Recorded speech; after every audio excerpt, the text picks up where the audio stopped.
Ini Pak, ini saya kemarin itu saya posisi di Palembang ini Pak. Oh ya. Anak di Palembang, saya kemarin check up semuanya, tapi karena melalui HP, ini HP-nya saya pakai, saya nggak bisa nge-share ke tempatnya Pak Eko, saya sudah share ke tempatnya Pak Warsono. Hasilnya di tempat Pak Warsono. Karena kan kemarin saya kebetulan sudah saya minta Anu juga sudah dikasih Anu lah sama Pak Anu, tapi kemarin karena kebetulan anak kan juga yang suaminya itu ada spesialis dalam, saya tanyakan gimana Mas? Nggak apa-apa, cuma kolesterolnya aja kemarin makan udang ya gitu, cuma saya aja enggak Mas gitu. Cuma yang ini Pak yang saya tanyakan karena saya sendiri itu kan juga kebetulan anak-anak kebetulan 3 Pak dokter, terus yang anak saya sendiri ini yang agak serius karena saya turunnya agak banyak Pak, 17 kilo, dan saya juga ini karena saya luar kota jadi itu ada chatting bumbu Pak, karena diajak keluar makan ikan gitu, otomatis saya ngambil ikan, tapi kan saya nggak karuan, tapi kan otomatis ada bumbunya kadang. Terus saya sudah mulai awal dulu itu sudah turun Pak, sudah 105, 110, kadang 90, kadang apa. Tapi karena saya mengikuti Pak Eko dengan Pak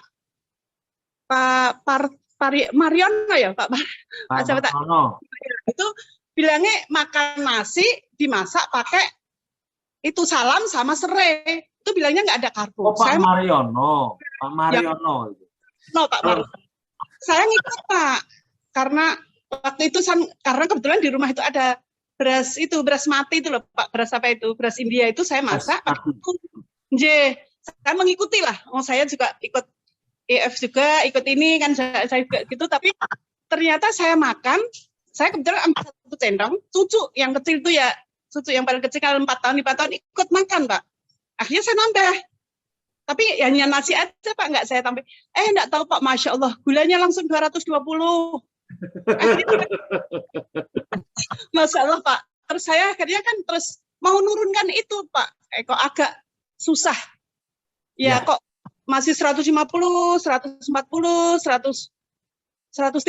lah gitulah. Terus kemarin hari Jumat ya. Hari Jumat itu saya saya pagi habis subuhan, saya olah nafas ya. Habis olah nafas itu kayak orang apa ya, kayak kejutan. Langsung GD-nya kan sebelum saya cek 135. Habis saya IF itu berapa? Habis saya olah nafas itu 81 Pak.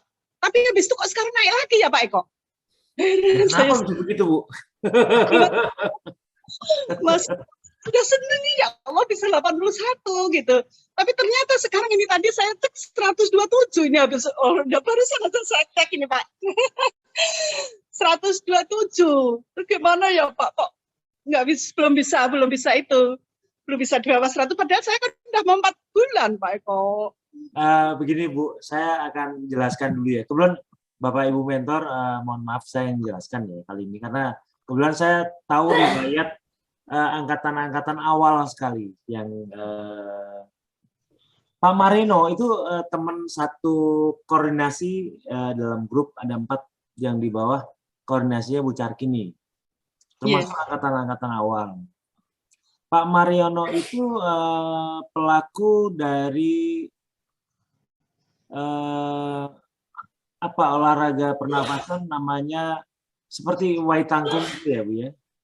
Nah terus Pak Eko. Ya Bu. Saya ikut gabung. Oh ya. Nah, baru 2 hari. Nah kemudian karena saya penggemar olahraga pernafasan terjadilah diskusi. Tapi saya juga sering memperhatikan di grup ini ada sesuatu yang spektakuler dari olah nafasnya Pak Mariono, yaitu Pak Mariono bisa menurunkan gula darah lebih dari 100 dalam waktu singkat sekali, 30 menit atau kadang 40 menit. Dengan pola-pola yang pasti Ibu sudah dapat cerita ya. Di grup Amapola, di mana grup ini sebenarnya adalah bukan grup sempalan, tapi grup pengembangan dari Mobi. Saya sangat-sangat menghargai sekali. Nah, tapi ada berapa prinsip Mobi yang Pak Marino seorang dokter loh Bu. Pak Marino ini karena dosen beliau. Dan tapi suka makan dalam pola ini. Dan itu agak sulit untuk mengikuti pola saya yang ketat sekali. Saya agak strict dalam soal makan karena saya sendiri melakukan. Jadi saya bisa strict karena saya melakukan. Jadi saya Pak Marino itu gula darahnya kan sampai 200. Sampai 200. Padahal kalau untuk ukuran orang-orang yang PMB itu kan tidak pernah namanya 200. Masih 100, 150-an lah, kemudian turun lagi 80 pas. Tapi Pak Marino bisa sampai 260. Nah, kemudian saya diskusi dengan beliau. Aduh, itulah kesulitan saya, Mas Eko. Dia nyebutnya Mas Eko. Saya sulit sekali dalam mengatur menu ini. Makanya saya sering menganggap pernafasan ini seperti insulin buat saya. Karena kenapa? Kalau andai kata orang menggunakan insulin untuk menurunkan gula darah, saya menggunakan pernafasan.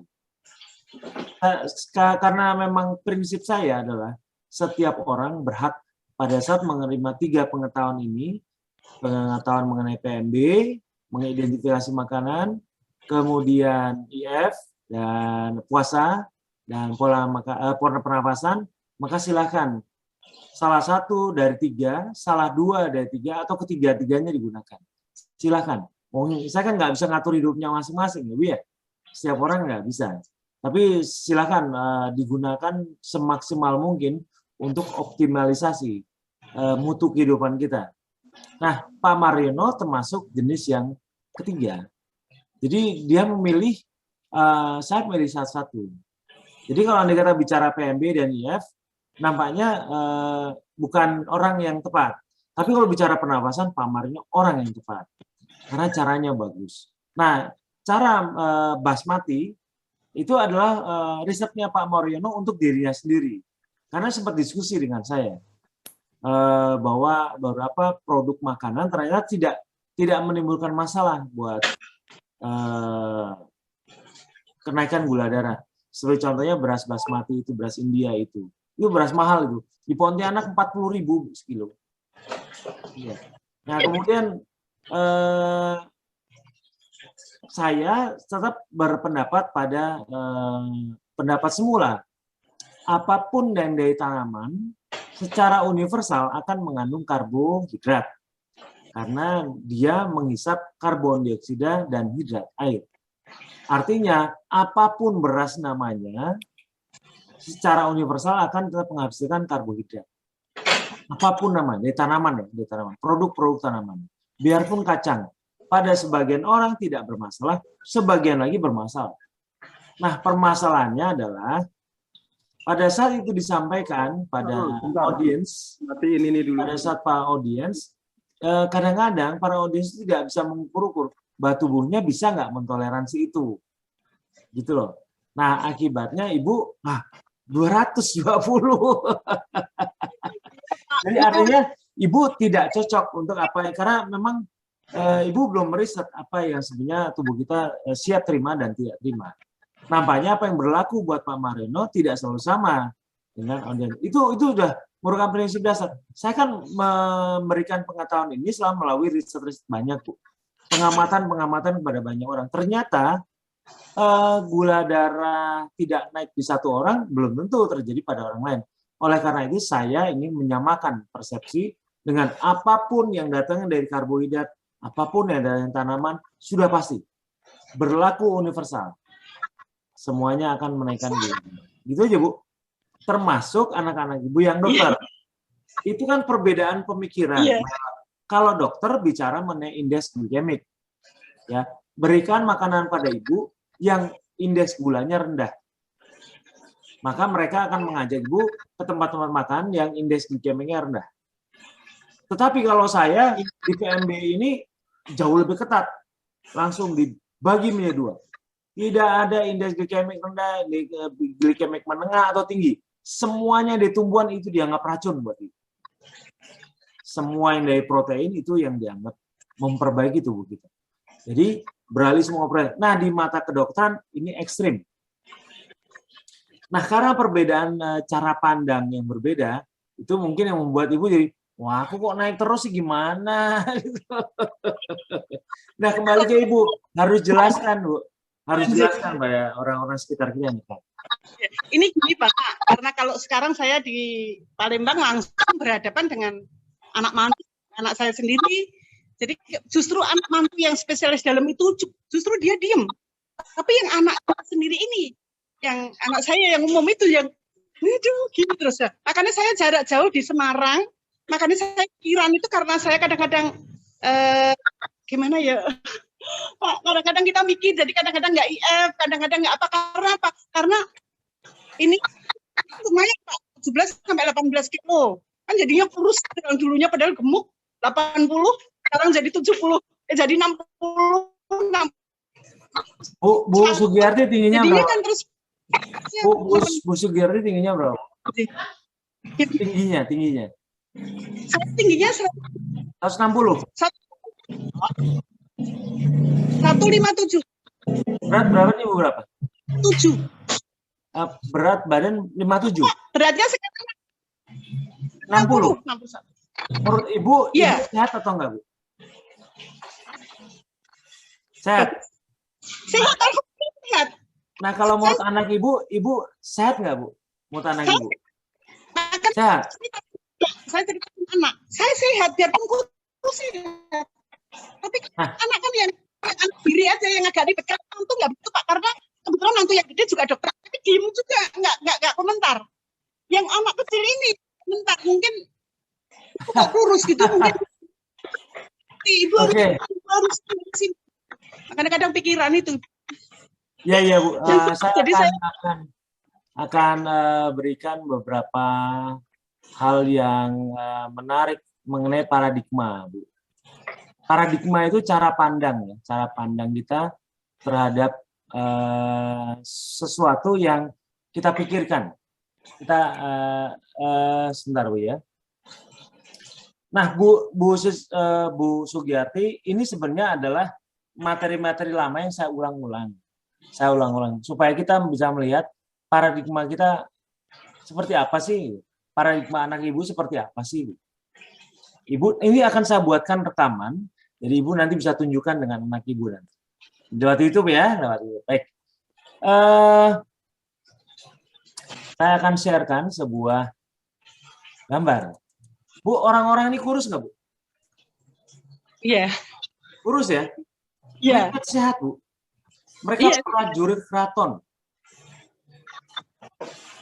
Prajurit keraton kok kurus-kurus? Ya, di mata orang sekarang. Artinya, ini orang awam kebanyakan zaman dulu, memang beginilah posturnya. Dalang zaman sekarang gemuk-gemuk. Dalang zaman dulu kurus-kurus. Tapi mereka sehat, umurnya panjang. Ini prajurit keraton kurus-kurus, Bu.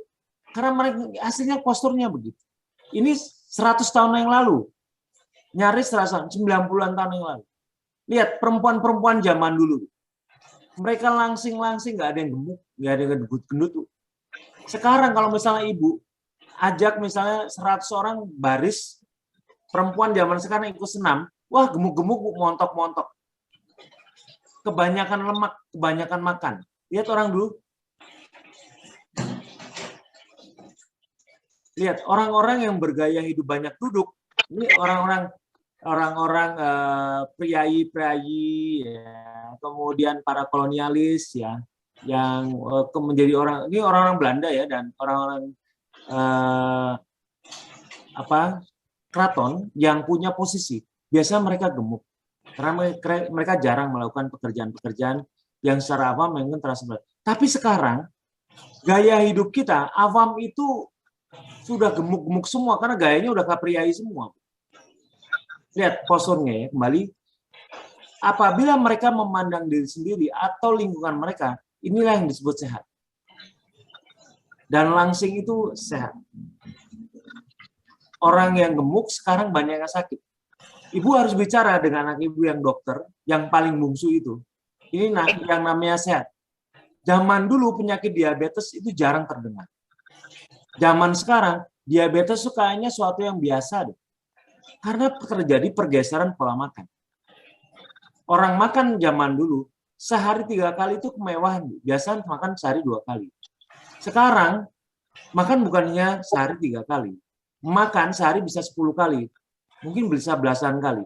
3 kali untuk makan besar, yang sisanya untuk ngemil, kan Bu? Zaman dulu orang kalau bertamu cemilannya al kadarnya. Sekarang, waduh, Ibu bisa temukan ribuan macam di swalayan yang bisa Bu pilih dalam satu koridor. Nah, bayangkan, itulah yang ternyata membuat paradigma kita bergeser. Dari zaman dulu pada saat orang-orang masih kecil, masih muda, yang namanya langsing itu disebut sehat. Tapi sekarang, orang kalau andai kata disebut sehat adalah orang yang gemuk. Padahal, jadi Ibu kalau dianggap kurus, Ibu dianggap kayak orang susah, Bu. Betul nggak, Bu? Anak Ibu melihat seperti itu. Ibu kayak orang susah, Ibu kayak orang miskin, Ibu kayak orang sakit, dan Ibu kayak busung lapar. Padahal tidak, mereka tidak busung lapar, mereka sehat. Mereka prajurit keraton kok. Prajurit keraton. Itu posisi yang di keraton di wilayah Jawa waktu itu, ini sebelum Indonesia merdeka loh ya, itu dihargai sekali. Dihargai sekali profesi itu. Artinya mereka orang-orang yang dekat dengan kekuasaan. Nah, tubuh mereka tetap langsing-langsing. Tetap langsing-langsing. Sekarang paradigma berubah, bergeser bahwa orang gemuk makmur, orang gemuk itu sehat, orang gemuk itu enak pikirannya. Tapi yang terjadi, faktanya, yang namanya penyakit degeneratif luar biasa banyaknya, Bu, tersembunyi di antara masyarakat sekarang. Dan itu yang namanya paradigma sosial ini yang harus disampaikan kepada anak Ibu. Mudah-mudahan terjelaskan, ya. Iya Pak. Ya. Terima kasih banyak. Ada lagi, Bu?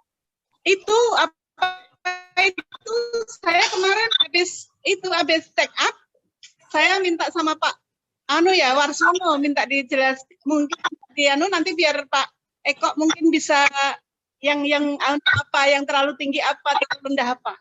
Tapi karena kemarin nggak dikasih fotokopi, hanya di-share di HP aja, di HP-nya saya pakai. Jadi saya sudah aku kirim ke Pak Eko, Bu. Barusan tak kirim ke Pak Eko. Saramu Bu baik kok. Ibu baik kok, Bu. Saramu baik. Barusan tak kirim, Bu. Kalau kata ada kolesterol naik, itu biasa untuk penderita diabetes. Kalau andai kata gula darah turun, kolesterol naik itu sesuatu yang sebenarnya normal saja. Karena kenapa? Begitu gula darah turun, maka kolesterol akan menganggap ini kesempatan yang baik untuk merawat tubuh. Udah merupakan kodrat dia. Udah merupakan tugas dari sistem. Kalau andai kata gula darah turun, maka dia akan bekerja efektif. Tubuh akan membuat kolesterol lebih banyak untuk mereparasi tubuh. Jadi nggak usah ditakutkan. Anak Ibu yang spesialis udah jempolan. Bagus. Ya, bagus. Bagus kok, Bu. Iya. Mas, apa-apa bagus gitu lah. Tapi yang Ibu gini gitu. Saya sendiri kan makan, terus kemarin saya kirim ke tempatnya Pak Warsono, itu kan terus dikasih pesan sama Pak Warsono. Nanti saya sendiri nanti biar Dian sama Pak Eko biar tahu gitu. Saya kan gitu Pak. Sama gimana Pak? Itu hanya karena perbedaan paradigma antara naturopatik dengan medis. Hanya perbedaan paradigma, cara memandang masalah. Kalau naturopatik itu baik sekali, karena kolesterol itu sebenarnya tujuannya untuk memperbaiki, mereparasi tubuh kita. Ya, Bu ya. Nah, ini baik sekali. Ya. Bu Niken itu kemarin habis cek ya Pak ya. Itu kolesterolnya 440 kalau nggak salah deh Pak. Iya Bu. Saya tanya apa yang ada yang dikeluhkan nggak Bu? Nggak ada Pak. Iya, kalau gula darah bahasa 100 enak-enak aja. Sama Pak. Dengan Sugiarti ini juga saya tanya kemarin, beliau kan nelpon panjang. Saya tanyakan yang dirasakan apa? Sekarang Ibu jawab dah, biar Pak Eko dengar Bu Giarti. Apa yang dirasakan Ibu? Pak Warsono nanti saya nangis. Ya Allah. Sama ini Bu, aku nambahkan Bu, ini aku barusan buka untuk bicara berat badan Bu, di mana komen anak yang merasa ini. Ibu, karena anak Ibu seorang dokter, saya yakin beliau tahu apa itu makna BMI, Body Mass Index. Terus kemudian Kalau juga, yang gede, ya, yang kecil aja yang masuk, nah, yang kecil ini Bu. Pak. Oke, yang kecil ini dikasih tahu Bu. Ibu kalau berat badan tuh masih di atas 55, itu masih termasuk gemuk. Secara berat badan ideal nasional atau katakanlah Kementerian Kesehatan mengatakan rumus yang umum dipakai itu Ibu 56 saja itu ideal sekali Bu. Itulah berat badan di mana fungsi-fungsi organ tubuh itu bisa optimal semua. Karena tidak ada pembebanan. Terus kalau kita bicara ke BMI, itu Ibu untuk yang posisi normal kan antara 20 sampai 24. Ini aku pakai rumus yang idealnya 21. Itu Ibu cukup menggunakan berat 54. Kalau berat badan sekarang 60, kalau Pak Warsono ingin menurunkan lagi, paling enggak 1-2 kilo tak turunin lagi, supaya fungsi saya untuk regenerasi sel, untuk fungsi organ-organ saya bisa optimal. Sehingga proses untuk menuju regenerasi sel akan lebih optimal. Kalau kita bisa mencapai gula darah di bawah 100 gitu Bu. Nanti sampaikan aja. Karena selama ini paradigma atau kebiasaan melihat Ibu gemuk, kok sekarang kurus. Ya. Nah, pertanyaan saya ke Bu Giarti, pertanyaan saya pada waktu gemuk yang dirasakan Ibu rasanya seperti apa? Dengan gula darah minum obat tuh. Kayak begitu, karena obatnya rutin, obat tensi, obat gula rutin, jadi nggak boleh. Memang anak kan ngasih tahu, ibu itu tensinya nggak stabil, harus minumnya harus rutin, gula rutin, obat rutin gitu lah. Terus kemarin kan waktu belum lama ini kan telepon di Semarang, ibu mau dikirim obat apa gitu. Kan saya kebetulan di kantor juga gratis, tapi karena anak yang ngirim ya dia sudah nggak usah dikirim obat. Yang ini itu yang untuk ini Pak yang kena stroke kemarin itu memang belum 100% stabil belum. Tapi saya tetap masih minum obat yang untuk saraf tetap saya minum, tapi kalau yang untuk gula sama tensi sudah nggak tak minum. Jadi ditanya gimana, udah nggak usah dikirim di rumah itu sudah berapa dos itu nggak saya minum Pak. Mungkin salah satu kekecewaan anak Bu tidak diminum, sampaikan aja bahwa sekarang Ibu dengan berat badan yang Ibu rasakan ini, yang Ibu alami ini, itu justru saya merasakan jauh lebih sehat dibandingkan gitu. Satu. Yang kedua, kebahagiaan Ibu bahwa Ibu sudah tidak tergantung dengan obat kecuali yang untuk stroke. Nanti ada yang namanya Ibu Eva Bu, angkatan berapa aku lupa, dia juga sama. Dia mau meninggalkan obat stroke-nya jangan dulu Bu. Kalau nanti Ibu sudah mendapatkan suatu kondisi yang benar-benar rasa stroke-nya itu sudah benar-benar membaik dan hilang, baru obatnya dihilangkan. Tapi selama Ibu sudah tidak minum obat gula, sudah tidak minum obat darah tinggi, itu kan suatu kondisi di mana bahwa fungsi organ-organ tubuh sudah membaik, Bu. Itu yang perlu disampaikan kepada anak. Sama itu karena anak itu karena ngomong, karena saya kan baju diberikan semua. Itu kan biasanya saya sekarang Pak. Lah itu Masya Allah Ibu gitu lah. Dibelikan baju tapi sama Masya Allah Ibu gitu lah. Itulah saya kadang ya itu Pak, ya itu karena terlalu kurus bilangnya gitu lah. Saya kemarin waktu di Semarang saya kadang nggak IF, kadang nggak. Tapi ini nanti kalau pulang saya tetap akan disiplin karena di sini kok komentar anak mantu sudah nggak komentar. Juga anak saya kemarin karena mengikuti suami mungkin ya, saya di sini didiemin mau makan telur mau apa diem. Kadang-kadang cuma ditarik Ibu mau makan, nggak usah dipikir saya gitu. Nggak usah dipikir makan Ibu, pokoknya nanti masak sendiri saya gitu. Monggo Pak Eko. Inilah Ibu Sugiarti. Kalau konsultasi itu di atas 30 menit, Pak. Ya. Pak Warsono mungkin semua saya anaknya, tapi kalau sama Pak Eko enggak lah, tanya aja sama Pak Warsono, saya nangis nanti Pak.